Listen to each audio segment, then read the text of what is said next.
Halo semua, perkenalkan nama saya Erik Setiawan dengan NIM 226222129 dari kelas Malam 2 Akuntansi. Saya berasal dari Sekolah Tinggi Ilmu Ekonomi Pembangunan Tanjung Pinang, dan pada video kali ini saya akan memaparkan materi mengenai kebijakan ekonomi atau ekonomi polisi untuk memenuhi tugas mata kuliah pengantar ekonomi dengan dosen pengampu Bapak Raja Hadiansa SME. Materi ini tidak saya susun sendiri, namun bersama rekan saya yaitu Billy Marbianov dengan NIM 22622123. Baik, langsung saja kita mulai materinya. Dalam ilmu ekonomi, menurut lingkup permasalahannya dibagi menjadi dua, yaitu ekonomi mikro dan ekonomi makro. Dalam ekonomi makro, dijelaskan mengenai kebijakan-kebijakan dalam ilmu ekonomi. Dua di antaranya yang utama memiliki peran penting dalam pemerintahan untuk menstimulasi keadaan ekonomi adalah kebijakan moneter dan kebijakan fiskal. Kebijakan fiskal ini merupakan salah satu kebijakan ekonomi dalam mengatur kegiatan ekonomi secara makro, dan kebijakan moneter merupakan partner dari kebijakan fiskal itu sendiri dalam mengendalikan stabilitas ekonomi dan mendorong pertumbuhan negara. Di sini ada beberapa pembahasan yang akan kita bahas pada video ini. Yang pertama adalah kebijakan moneter, kemudian kebijakan fiskal, kemudian perbedaan kebijakan moneter dan kebijakan fiskal, dan yang terakhir adalah penanggung jawab dari kebijakan fiskal dan kebijakan moneter itu sendiri. Baik, langsung saja kita bahas mengenai kebijakan moneter. Yang pertama adalah definisi dari kebijakan moneter. Apa sih definisi dari kebijakan moneter? Kebijakan moneter adalah suatu peraturan dan ketentuan yang dikeluarkan oleh Bank Indonesia sebagai bank sentral dan otoritas moneter untuk mengontrol uang yang beredar, inflasi, dan untuk memelihara stabilitas ekonomi dari negara Indonesia. Sedangkan menurut KBBI atau Kamus Besar Bahasa Indonesia, arti dari kebijakan moneter adalah segala tindakan pemerintah, bank-bank sentral, dan otoritas publik lainnya yang mempengaruhi kuantitas kredit bank. Jadi secara singkat dapat diartikan bahwa kebijakan moneter adalah keputusan dari bank sentral mengenai penawaran uang agar ekonomi dapat tumbuh lebih cepat. Bagaimana caranya? Antara lain dengan memberikan kredit lebih banyak pada sistem perbankan melalui operasi pasar terbuka atau dengan menurunkan persyaratan dengan cadangan dari sistem perbankan sendiri. Lanjut ke jenis-jenis kebijakan moneter. Ada dua jenis kebijakan moneter yang dapat diambil sebagai langkah untuk mempengaruhi jumlah uang yang beredar. Kebijakan tersebut adalah kebijakan moneter ekspansif dan kebijakan moneter kontraktif. Kebijakan moneter ekspansif atau disebut juga dengan kebijakan uang longgar atau easy money policy ialah kebijakan yang mengatur jumlah uang yang dipasok dalam perekonomian. Secara keseluruhan di seluruh negara, tujuan kebijakan moneter ekspansif adalah untuk meningkatkan pertumbuhan ekonomi, namun ada risiko inflasi akan semakin tinggi. Kebijakan ekspansif ini juga akan menurunkan tingkat pengangguran dan merangsang aktivitas bisnis atau kegiatan belanja konsumen. Bagaimana caranya? Caranya adalah dengan menurunkan suku bunga, membeli sekuritas pemerintah oleh bank sentral, dan menurunkan persyaratan cadangan oleh bank. Contohnya kebijakan ekspansif ini diterapkan untuk mengurangi angka pengangguran, karena ketersediaan uang dalam jumlah banyak akan merangsang kegiatan bisnis sehingga pasar tenaga kerja akan semakin besar. Namun mata uang rupiah ini dapat berbahaya karena akan menjadi semakin rendah dan lebih murah dibandingkan dengan mata uang lain. Sedangkan untuk kebijakan moneter kontraktif atau yang disebut juga dengan kebijakan uang ketat atau bahasa Inggrisnya tight money policy adalah suatu kebijakan dalam rangka mengurangi jumlah uang yang beredar. Kebijakan ini dilakukan pada saat perekonomian mengalami inflasi. Tujuan utama dari kebijakan ini adalah menurunkan tingkat inflasi dengan cara mengurangi jumlah uang beredar dalam perekonomian. Tujuan tersebut dapat dicapai dengan peningkatan suku bunga, menjual obligasi pemerintah, dan menaikkan persyaratan cadangan untuk bank. Jadi bisa disimpulkan bahwa kebijakan moneter ekspansif dan kontraktif ini adalah berkebalikannya. Ekspansif akan dilakukan pada saat tidak terjadi inflasi, dan kontraktif akan semakin dikembangkan pada saat perekonomian mengalami inflasi. Selanjutnya adalah tujuan kebijakan moneter. Tujuan utama dari kebijakan moneter adalah untuk mencapai stabilisasi ekonomi. Lantas, bagaimana kita mengetahui apakah ekonomi dari suatu negara sudah stabil atau belum? Terdapat 5 tolak ukur yang menjadi penilai untuk mengetahui stabilitas ekonomi suatu negara. Di antaranya yang pertama yaitu stabilitas ekonomi, yang kedua kesempatan kerja, yang ketiga kestabilan harga, yang keempat keseimbangan neraca pembayaran internasional, dan yang terakhir adalah menjaga stabilitas dan pertumbuhan ekonomi. Yang pertama yaitu stabilitas ekonomi. Stabilitas ekonomi di sini maksudnya adalah suatu keadaan di mana pertumbuhan ekonomi berlangsung secara terkendali dan berkelanjutan. Artinya pertumbuhan arus barang atau jasa yang diperjualbelikan dengan arus uang itu berjalan dengan seimbang. Kemudian yang kedua itu kesempatan kerja. Kesempatan kerja ini akan meningkat jika terjadi peningkatan produksi. Dengan peningkatan produksi ini biasanya akan diikuti dengan perbaikan nasib para karyawan, ditinjau dari segi upah maupun keselamatan kerja, yang pada akhirnya akan menuju pada tercapainya kemakmuran suatu negara. Kemudian yang ketiga adalah kestabilan harga. Kestabilan harga ditandai dengan adanya stabilitas harga barang dan jasa dari waktu ke waktu, yang menandakan bahwa daya beli uang rupiah, daya beli mata uang rupiah dari waktu ke waktu adalah sama. Kemudian yang keempat yaitu neraca pembayaran internasional. Neraca pembayaran internasional ini dapat dikatakan sebagai keadaan seimbang apabila jumlah nilai barang yang diekspor sama dengan jumlah nilai barang yang diimpor. Kemudian yang terakhir adalah menjaga stabilitas dan pertumbuhan ekonomi. Menjaga stabilitas harga dari banyaknya jumlah uang yang beredar dan memantau bagaimana pertumbuhan ekonomi apakah semakin baik, tetap ataupun menurun. Lanjut adalah instrumen dari kebijakan moneter. Seperti yang dijelaskan sebelumnya, kebijakan moneter adalah kebijakan ekonomi yang mengatur tingkat pertumbuhan dan peredaran uang di suatu negara. Variabel makroekonomi yang diatur oleh kebijakan moneter yang utama adalah inflasi dan pengangguran. Cara-cara yang menjadi ciri khas kebijakan moneter adalah dengan mengatur suku bunga dan transaksi jual beli sekuritas pemerintah. Kebijakan moneter ini bisa membuat target tentang tingkat inflasi, suku bunga, dan nilai mata uang yang ingin dicapai. Bank sentral adalah aktor utama dalam pelaksanaan kebijakan moneter secara langsung dan tidak langsung. Kebijakan moneter dapat dilakukan dengan menjalankan instrumen kebijakan moneter. Tujuannya mengatur jumlah uang yang beredar demi terjaganya stabilitas harga. Lalu apa saja sih instrumen-instrumen yang dimaksud? Di antaranya ada fasilitas diskonto atau discount rate, kemudian operasi pasar terbuka atau OPT, dan rasio cadangan wajib atau reserve requirement ratio, dan yang terakhir adalah imbauan moral atau moral persuasion. Mari kita bahas satu persatu instrumen dari kebijakan moneter. Yang pertama ada fasilitas diskonto. Fasilitas diskonto atau discount rate ini adalah tingkat bunga yang ditetapkan pemerintah pada bank-bank umum yang meminjam uang kepada bank sentral. Jadi ketika bank umum mengalami kondisi yang mengharuskan mereka untuk meminjam uang ke bank sentral, pemerintah dapat menggunakan kesempatan ini untuk mengatur jumlah uang yang beredar. Jika pemerintah ingin menambah jumlah uang yang beredar, maka pemerintah akan menurunkan tingkat suku bunga. Sedangkan jika pemerintah ingin mengurangi jumlah uang yang beredar, maka pemerintah akan meningkatkan tingkat suku bunganya. Selanjutnya adalah operasi pasar terbuka atau OPT. OPT ini merupakan instrumen yang tidak langsung, namun sangat penting karena sifatnya itu fleksibel. OPT ini dibagi menjadi dua, yaitu OPT Open Market Selling dan OPT Open Market Buying. Open Market Selling ini dilakukan ketika pemerintah ingin mengurangi jumlah uang yang beredar. Jadi pemerintah akan menjual surat-surat berharga tersebut dan uang yang digunakan masyarakat untuk membeli surat-surat berharga tadi akan masuk ke otoritas moneter, sehingga uang yang beredar di masyarakat semakin sedikit. Kemudian untuk yang kedua adalah open market buying atau pembelian surat berharga. Dilakukan ketika pemerintah ingin menambah jumlah uang yang beredar dengan cara membeli surat-surat berharga yang beredar di masyarakat. Jadi ketika pemerintah membeli surat berharga tersebut dari masyarakat, uang-uang yang beredar di masyarakat akan bertambah. Kemudian yang ketiga adalah rasio cadangan wajib atau reserve requirement ratio. Ketika minimum wajib cadangan berkurang, maka bank memiliki lebih banyak uang yang dapat diedarkan ke masyarakat melalui pinjaman. Jadi jika pemerintah ingin mengurangi jumlah uang yang beredar di masyarakat, maka pemerintah dapat menambah jumlah minimum cadangan wajib bank, sehingga bank memiliki uang yang lebih sedikit untuk diedarkan ke masyarakat. Sebaliknya, jika pemerintah ingin menambah jumlah uang yang beredar di masyarakat, maka pemerintah dapat mengurangi jumlah minimum cadangan wajib bank, sehingga bank memiliki lebih banyak uang yang dapat diedarkan ke masyarakat melalui pinjaman. Yang terakhir adalah instrumen imbauan moral atau moral persuasion. Instrumen kebijakan moneter yang ini berupa imbauan moral yang dapat dilakukan oleh bank sentral untuk mengontrol jumlah uang yang beredar. Bank sentral dapat menghimbau bank-bank umum untuk menurunkan atau menaikkan suku bunga pinjamannya, serta memberikan saran untuk hati-hati dalam memberikan pinjaman kredit kepada masyarakat, ataupun membatasi keinginannya untuk meminjam uang kepada bank sentral melalui fasilitas diskonto. Selanjutnya kita masuk ke contoh penerapan kebijakan moneter di Indonesia. Dalam praktiknya banyak sekali aturan-aturan yang terselenggara akibat dari kebijakan moneter di Indonesia. Di antaranya yang pertama yaitu pelaksanaan kredit langsung oleh Bank Indonesia, kemudian penyediaan fasilitas overdraft, yang ketiga penerbitan surat utang negara, yang keempat program intervensi rupiah, dan yang kelima adalah program sertifikat wadiah Bank Indonesia. Yang pertama yaitu pelaksanaan kredit langsung oleh Bank Indonesia. Contoh kebijakan moneter adalah Bank Indonesia mengadakan kredit langsung. Pemberian kredit langsung ini diberikan kepada berbagai sektor atau proyek yang memerlukan dana secara mendesak. Hal ini dapat meningkatkan jumlah uang yang beredar karena harus memiliki kegiatan dengan segera. Dan yang kedua adalah penyediaan fasilitas overdraft. Saat Bank Indonesia membantu bank umum yang mengalami kesulitan likuiditas jangka pendek, maka hal ini termasuk contoh kebijakan moneter di Indonesia melalui fasilitas diskonto. Dan yang kedua adalah penyediaan fasilitas overdraft.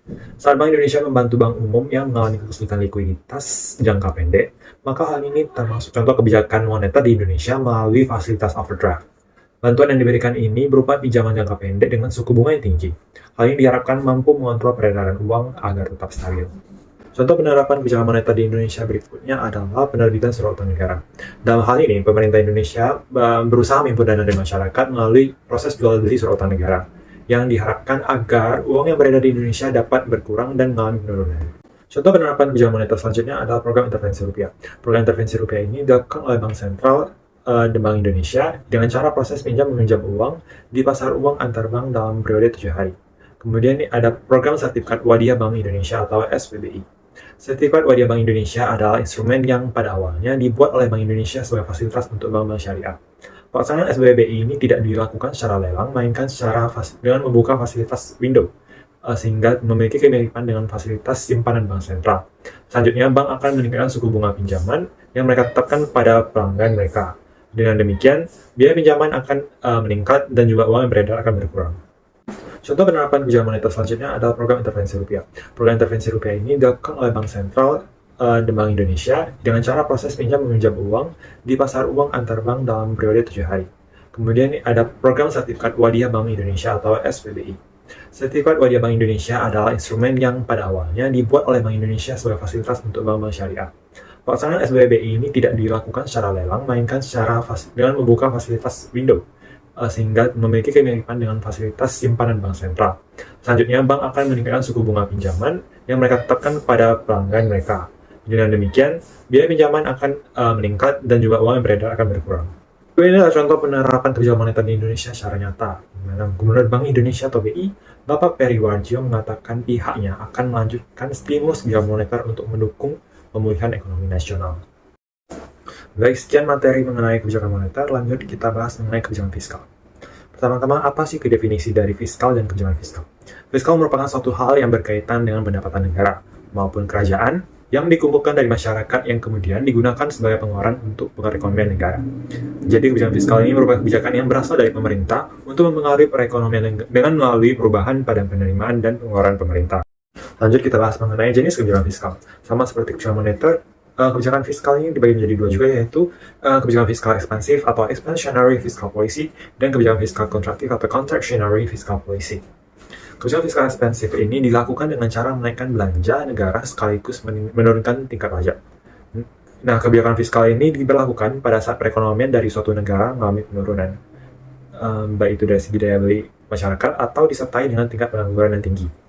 Tujuannya yakni untuk mendorong terjadinya pertumbuhan ekonomi yang sehat. Contoh dari kebijakan fiskal ekspansif ini seperti yang terjadi pada tahun lalu, di mana Badan Kebijakan Fiskal atau BKF dari Kementerian Keuangan sepanjang tahun 2020 sampai 2021 menerapkan kebijakan fiskal ekspansif ini, di mana ekspansif sendiri memiliki arti defisit belanja pemerintah tetap besar guna untuk menjaga pertumbuhan perekonomian sepanjang pandemi COVID-19.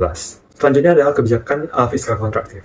Dalam kebijakan ini, pemerintah akan menurunkan belanja negara serta menaikkan tingkat pajak. Kebijakan ini memiliki tujuan untuk menurunkan daya beli masyarakat serta mengatasi masalah inflasi. Caranya ialah dengan membuat pemasukan menjadi lebih tinggi daripada pengeluarannya. Kebijakan jenis ini dikeluarkan ketika perekonomian negara berada pada kondisi yang ekspansi dan mulai memanas untuk menurunkan tekanan permintaan. Contoh dari kebijakan fiskal tersebut yaitu ketika Ibu Menteri Keuangan Republik Indonesia, Ibu Sri Mulyani, memberlakukan kebijakan untuk menaikkan tarif pajak penghasilan orang pribadi atau PPAOP menjadi 35% khusus bagi orang yang memiliki penghasilan tinggi. Lanjut kita masuk pembahasan tujuan kebijakan fiskal. Tujuan utama dari kebijakan fiskal adalah untuk menentukan arah, tujuan, sasaran, serta prioritas dari pembangunan nasional dan pertumbuhan perekonomian negara. Selain itu ada beberapa tujuan lain yang menjadi tujuan dari diberlakukan kebijakan fiskal, yaitu meningkatkan potensi SDM dan menurunkan angka pengangguran, kemudian menjaga stabilitas harga, memacu pertumbuhan ekonomi negara, mendorong laju investasi, dan mewujudkan keadilan sosial. Oke, mari kita bahas satu persatu tujuan dari kebijakan fiskal. Yang pertama itu meningkatkan potensi SDM dan mengurangi angka pengangguran. Dengan meningkatnya kualitas SDM, diharapkan tenaga kerja pada usia produktif memiliki kompetensi dan keahlian yang memadai dan mampu untuk bersaing di dunia kerja, baik di dalam negeri maupun skala internasional. Yang kedua adalah menjaga stabilitas harga. Naik dan turun harga komoditas dapat terjadi dikarenakan oleh beberapa hal. Di antaranya mulai dari peningkatan permintaan pasar, hingga berbagai cara yang tidak dibenarkan, misalnya penimbunan stok atau monopoli yang dapat menyebabkan kelangkaan. Yang ketiga yaitu memacu pertumbuhan ekonomi negara. Dalam tujuan utamanya, selain untuk menjaga keseimbangan perekonomian negara, kebijakan fiskal juga berfungsi untuk meningkatkan pertumbuhan ekonomi melalui inovasi baru, sehingga dapat menjadi solusi untuk pertumbuhan perekonomian negara. Kemudian yang keempat itu mendorong laju investasi. Melalui kebijakan fiskal, laju investasi dapat didorong untuk meningkatkan perekonomian dan kepercayaan investor terhadap stabilnya perekonomian suatu negara. Dengan iklim investasi yang baik, maka investor akan tertarik untuk mengucurkan dana investasi pada negara kita, sehingga negara juga bisa menarik nilai pajak yang lebih banyak.